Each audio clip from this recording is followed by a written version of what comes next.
മെലസ്റ്റോമയുടെ പ്ലാന്റിൽ നിറയെ വിരിയുന്നത് ബാക്കി ചെടികളുടെ പൂക്കളാണ് കേട്ടോ.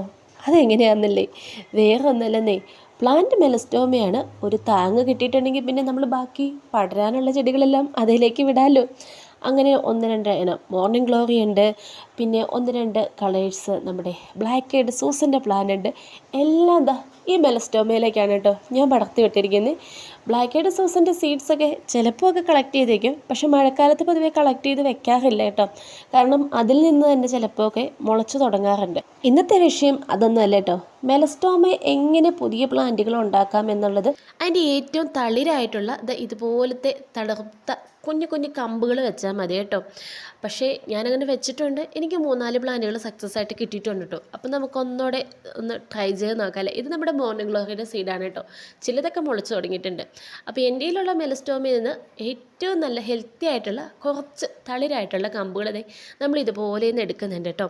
അപ്പോൾ ഇത് വയ്ക്കാൻ വേണ്ടി പോകുന്ന നല്ല ചുമന്ന മണ്ണിലാണ്. ആ ഒരു മണ്ണിൽ ഏറ്റവും നന്നായിട്ട് പെട്ടെന്ന് റൂട്ട് വരുന്നതായിട്ട് എനിക്ക് തോന്നിയിട്ടുണ്ട് കേട്ടോ. അന്ന് ഞാൻ അങ്ങനെയൊക്കെ തന്നെയാണ് ചെയ്തത്. അപ്പോൾ ഇതുപോലെ ഒരു കവറിൽ മണ്ണ് നിറച്ചു, എന്നിട്ട് നമ്മുടെ കമ്പുകൾ വെറുതെ ഒന്ന് കുത്തി വെക്കാൻ കേട്ടോ. ഓൾറെഡി മഴ നനഞ്ഞ മണ്ണായതുകൊണ്ട് വേറെ വെള്ളം നമ്മൾ മണ്ണിലേക്ക് ഒഴിച്ച് കൊടുത്തിട്ടില്ല കേട്ടോ. അപ്പോൾ ഇതുപോലെ ഒന്ന് കുത്തി വെക്കുന്നുണ്ട്. അപ്പോൾ ഇങ്ങനെ ഇരുന്നിട്ടുണ്ടെങ്കിലും 1 മാസമൊക്കെ എടുക്കും കേട്ടോ വേര് വരാൻ വേണ്ടിയിട്ട്. അപ്പോൾ വേര് പിടിച്ച് കിട്ടിയാൽ 1 മാസം ആകുമ്പോൾ ഇതിൻ്റെ അപ്ഡേഷൻ കാണിക്കാം. ചീഞ്ഞു പോയാൽ അതിന് മുമ്പും ഇതിൻ്റെ അപ്ഡേഷൻ കാണിക്കാം കേട്ടോ. അപ്പോൾ സബ്സ്ക്രൈബ് ചെയ്ത് കൂടെ ആരും മറന്നു പോകല്ലേ.